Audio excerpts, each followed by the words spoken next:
Hola. Acercarse a la historia del cine nacional, afortunadamente, no es una tarea solitaria. Hace poco tiempo el maestro Lauro Zavala comentaba que de 1968 al 2009 se habían generado alrededor de 40 trabajos importantes sobre el tema. Sin embargo, aunque 40 parece un número muy grande, hay que decir que no se corresponden ni en calidad, ni en cantidad, ni en profundidad con la historia del cine nacional. Afortunadamente, a estos esfuerzos hay que contar los que se hacen en la Filmoteca de la UNAM y en la Cineteca Nacional. Estos esfuerzos, sumados a los que se hacen desde instituciones públicas y privadas, pero también desde el cine, desde la crítica y también desde otros espacios, son importantes porque han venido a robustecer el panorama. Para acercarse a la historia del cine mexicano, es imprescindible la obra del maestro Aurelio de los Reyes, Los orígenes del cine en México, de 1896 a 1900. Este libro tiene una doble virtud, porque por un lado va a ordenar las primeras historias que teníamos del cine mexicano y por otro lado va a permitir un piso parejo para las futuras investigaciones. Para acercarse al cine mundial, pero para igual acercarse al cine mexicano, puede decirse que inició de manera tímida, limitada. Se veía solamente como un dispositivo para reflejar la realidad.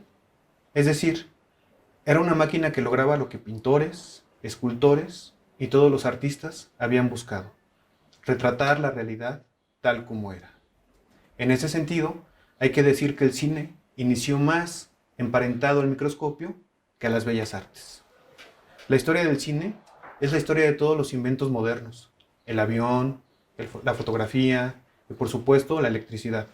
Es decir, tienen un ciclo lento y limitado y posteriormente, gracias a la investigación y a la experiencia, se les encuentran nuevos usos. Como un ejemplo, pues tenemos el caso de la electricidad. La electricidad, en un principio, únicamente se pensó en su sentido lumínico. Imagínense que nos hubiéramos quedado ahí, que no se hubiera experimentado y que no se hubieran encontrado otras posibilidades. El refrigerador, la televisión, el microondas y todos nuestros electrodomésticos tendrían que funcionar de una manera diferente y por lo tanto nuestra historia cotidiana sería también diferente. Digamos que a pesar de las bondades de la electricidad, encontraba todavía muchísima resistencia. El caso más sonado es el caso de la ciudad de París. A pesar de que en 1881 se había realizado ahí la Feria Mundial de la Electricidad, el nuevo invento, digamos, que no generó gran entusiasmo en la sociedad parisina. Recordemos que para ese momento, París ya era conocida como la ciudad de las luces.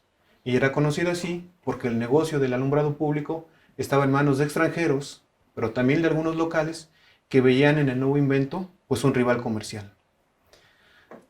Afortunadamente fue en Alemania cuando se comenzaron a hacer algunos ejercicios que demostraban que la electricidad podía dotar de la energía que necesitaba la nueva maquinaria de la industria, y entonces fue como comenzó a expandirse. Incluso es famoso el caso que se dio en 1903, cuando Tomás Alva Edison pasó corriente eléctrica por el cuerpo de un elefante hasta matarlo, con la intención de demostrar el poder de la electricidad. Afortunadamente para el cine, no tuvieron que morir tantos elefantes, o al menos eso suponemos. Y el cine, digamos, van a ser emparentado a más de 50 dispositivos. Sin embargo, creo que uno de los más importantes es el de la lámpara maravillosa, también conocido como la linterna mágica. Este aparato es muy importante porque desde el siglo XVII se utilizó para muchos espectáculos. El aparato consistía en un pequeño cajón de madera que permitía proyectar una imagen pintada en vidrio gracias a la iluminación que le daba una lámpara de aceite.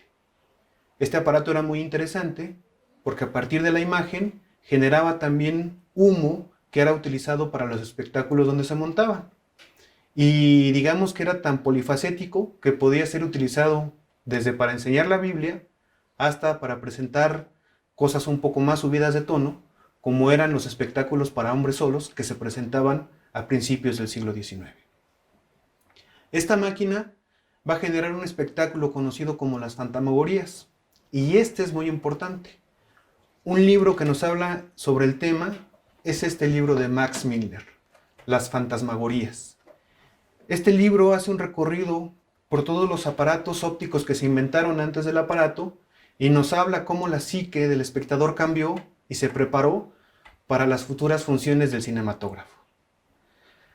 Digamos entonces que a partir de esto podemos decir que con la suma de muchas tecnologías, como fue la lámpara maravillosa, pero también pues el daguerrotipo, también la invención del negativo por Talbot, y también algunos otros elementos, como incluso la película inventada por George Eastman, va a generar las condiciones tecnológicas necesarias para la invasión del cinematógrafo.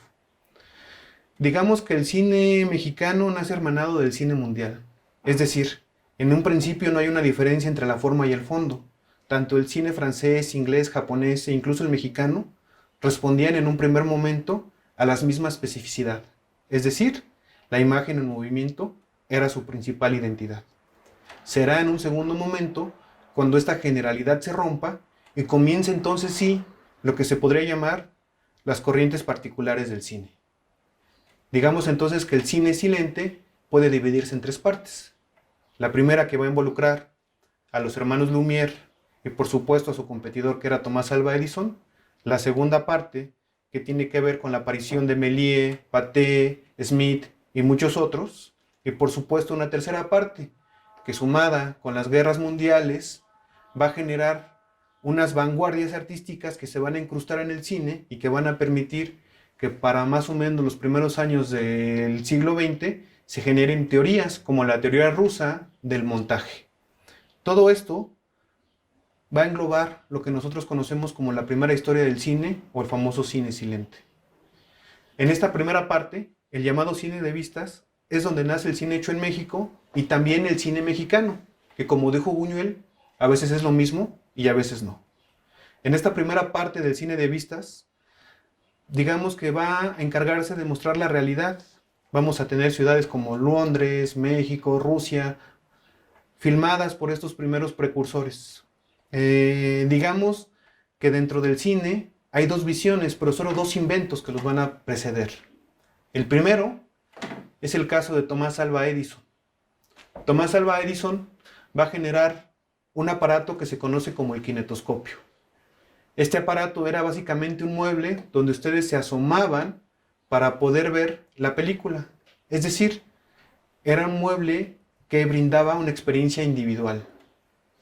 También tenía una visión distinta de negocio y por ello no es en balde que en 1981, cuando se da la primera función del aparato kinetoscopio, se dé únicamente para las señoras de las clases altas de Estados Unidos. El aparato que va a competir contra la invención del kinetoscopio es el aparato de los hermanos Lumière. Los hermanos Lumière buscaban, digamos, una experiencia totalmente diferente, una experiencia colectiva. Van a crear una máquina conocida como el cinematógrafo y esta máquina es capaz de grabar y a su vez reproducir lo que grababa. Y con esto vamos a tener entonces ya los grandes titanes que se van a comenzar a disputar el mercado de la imagen en movimiento. Esta lucha de estos titanes llegó a la Ciudad de México.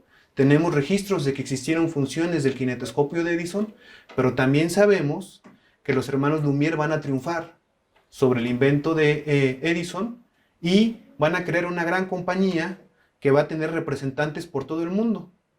Estos representantes van a ser enviados a México, un par de ellos. Uno se llama Claudio Ferdinand Bernard y el otro, el que más conocemos, se llama Gabriel Beiré. Estos trajeron el cinematógrafo a México y la noche del 5 de agosto de 1896 van a poner en funcionamiento el aparato para la primera función que va a ser atendida por Porfirio Díaz y un séquito importante de personas que van a pedir que las películas que daban los hermanos Lumière se reprodujeran una y otra vez.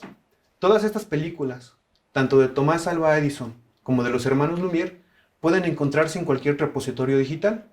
Basta con que ustedes vayan a un navegador de internet y escriban las palabras primeras películas de los hermanos Lumière o primeras películas de Tomás Alva Edison y van a encontrar una serie de resultados que les va a permitir tener la misma experiencia que tuvo Porfirio Díaz en ese momento.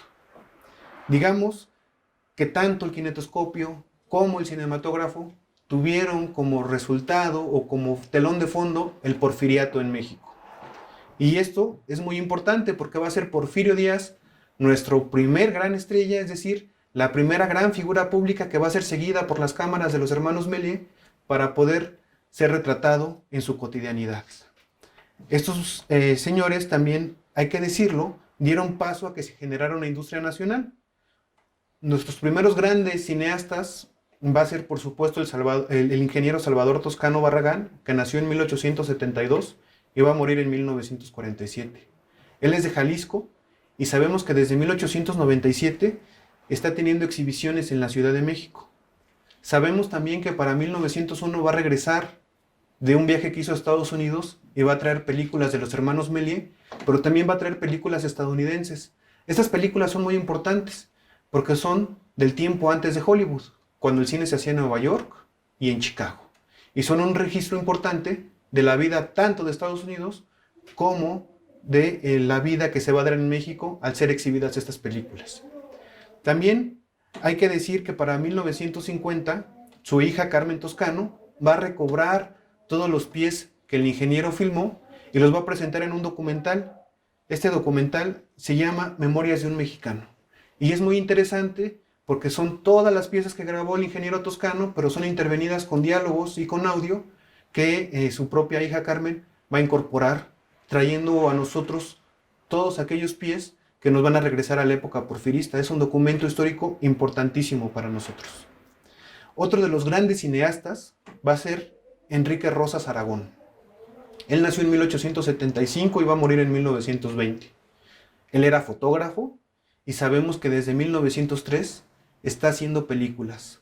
Pero tal vez la película más importante para estos primeros años que él realizó es la que filmó en 1906. Esta película tuvo 3.000 metros de longitud, es decir, 10 rollos, y fueron utilizados para registrar las fiestas presidenciales en Mérida. Aparte, va a realizar películas importantísimas para la industria del cine nacional, como la que filmó en 1919, que se llama La banda del automóvil gris. Esta película es muy interesante porque va a narrar la historia de unos revolucionarios que sienten que la revolución no les hizo justicia y por lo tanto se van a pasar al lado criminal. La película fue muy controvertida porque incluso al final se muestra el fusilamiento en vivo de los miembros de esta banda y con ello la película adquiere un tinte que para nuestros tiempos puede ser clasificada como controvertida. También hay que hablar, por supuesto, de otros grandes personajes del cine nacional, como fueron los hermanos Alba. Los hermanos Alba venían de Michoacán y sabemos que ya en un principio están haciendo películas junto con su tío Ramón. Esto es muy importante porque van a comenzar a filmar vistas por toda la República y son testimonios históricos importantes de cómo se comía, cuáles eran las fiestas importantes, cómo se vestía. Es decir, es un gran reflejo de la sociedad de la época. A estos hermanos, por supuesto, hay que sumarles la película que realizaron en 1907, ya asociados con los hermanos Rosas, que se llama El Zócalo. Es un testimonio histórico importante porque nos va a mostrar cómo era la plancha en ese momento. La historia de los hermanos también es muy importante porque nos va a hablar de cómo estas primeras familias se incrustaron dentro del negocio del cinematógrafo y se asociaban con empresarios que estaban haciendo otras cosas. Lo mismo va a pasar en la lucha libre, en el box y incluso en el teatro. A partir de aquí vamos a tener también extranjeros importantes, como el caso de Carlos Mongrad. Él sabemos que tuvo actividad entre 1899 y 1907, sabemos que fue socio de Toscano y sabemos que para 1899 estaba filmando a Porfirio Díaz. Él filmó en 1903 una película muy importante que se llama Los Charros Mexicanos, que es un testimonio histórico muy importante que nos habla de esa época. Obviamente, también hay que decir que para ese momento ya existe la posibilidad, gracias a Méliès y algunas otras técnicas que se han implementado, de filmar los primeros scripts originales. Para el caso del cine nacional, se va a dar en 1908, cuando se filme El Grito de Dolores, de Felipe Jesús Haro. Esta película fue muy importante porque va a marcar el inicio de un tipo de cine que pasa del cine de vistas a ser un cine que podemos meter en la segunda parte que tiene que ver con la magia y la literatura. Tenemos que decir también que para 1910 también México se va a transformar. La Revolución Mexicana y los acontecimientos que van a suceder después, como es la Primera Guerra Mundial iniciada en 1914 y la Revolución Rusa en 1917, van a permitir fisuras en el sistema que van a ser aprovechadas por los cineastas de ese momento para innovar tanto en la manera de filmar como en la manera de presentar las historias. También tenemos que decir que, por supuesto, al final de la Revolución, México era otro. Las facciones al poder que habían llegado, de cierta manera comenzaron un nuevo proceso en la historia mexicana que tiene que ver con un segundo periodo de industrialización, pero sobre todo tiene que ver con una nueva concepción de ejercer y de permitir ejercer el poder. Sabemos entonces que a partir de aquí el cine mexicano se va a transformar y con la entrada del sonido vamos a tener los elementos necesarios para ya ver una historia nacional del cine totalmente completa. Pero eso lo veremos en otra ocasión. Hasta luego.